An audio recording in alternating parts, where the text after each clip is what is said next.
Today is Wednesday, Parashat Vayakhel, and in the Gemara section of the Chok L'Yisrael of today, one portion here deals with education. And the Torah actually, and the Gemara, and the Halachot, covers every aspect of life. And here's just one example here from the Gemara. Ve'amar Rava, and Rava said, Sach makre dardeke asrin vechamsha yenuke.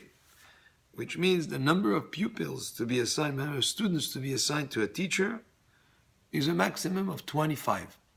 Because after 25 students, it's already too difficult for the teacher to be able to properly do a job to educate those over 25 kids. So the most is 25 kids in a classroom. Ve'ikach amshin. What about if they have 50 students? Motvinan tre. Then you have to have two teachers. The class has to be split up. Ve'ikar ba'in. How about if you have 40, which is between 25 and 50? Mokminan reshduchna umsa'ina limmata. Then in that case, we appoint an assistant to the teacher. So the teacher will have an assistant with him. So in essence, they have two people involved in teaching that class. And that will be at the expense of the town. In other words, the community has the obligation to provide proper education and proper classrooms for the kids. Maximum 25 kids per teacher. When it goes over 25, the teacher has to have an assistant. So together, the both of them are teaching. And if you get to 50, then it's no longer an assistant that is needed. You have to split the class into two separate classrooms. Ve'amar Ravan, Rava says, Hai makre yenuke de garis ve'ikahrina de garis tfemine. Rava said also there's a teacher who's a good teacher. He teaches very well. But there is another teacher who's better than even the one who's a good teacher. La mesarkina le dima ate trashule. Then we don't remove the first good teacher just to replace him by the second. Because the second one will feel like, he can feel that he's assured his position since he came to replace another one.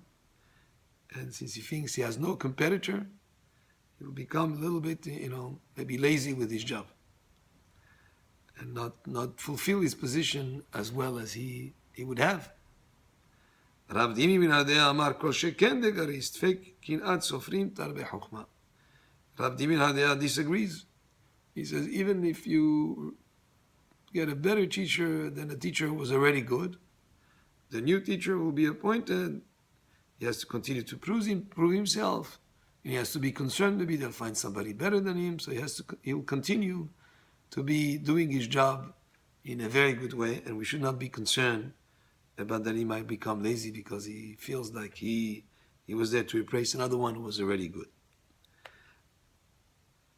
ואמר רב הנתרא מקרה דרדקה, אחד גריס ולדאיק ואחד דאיק ולגריס, מוטבינה נאו דגריס ולדאיק, שבשתה ממילא נפקה. Says here, Rava says, if there are two teachers, one that is able to cover a lot of material, but he's not so exact in terms of the way he teaches, students maybe make mistakes, he doesn't correct them, he just wants to have more material covered. And there's another teacher that goes slowly, but everything that he teaches is perfectly taught.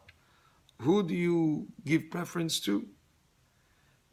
So Rava says you give preference to the one who's able to cover a lot of material because anyways the mistakes you'll be able to correct them later. Rav Dimi bin Hadea says no. Amar Motvina and Dedaik, he says no, you have to have the one who's very specific and careful and make sure that they learn everything exactly, even if he's not covering a lot of material. Why? Shabashta kevan de al. Because once a person taught something in the wrong way, it will be very difficult to sort of like remove him from that mistake once it becomes implanted. Because once a person makes a mistake in the education, in learning something that is improperly, it will be very difficult to get him to change.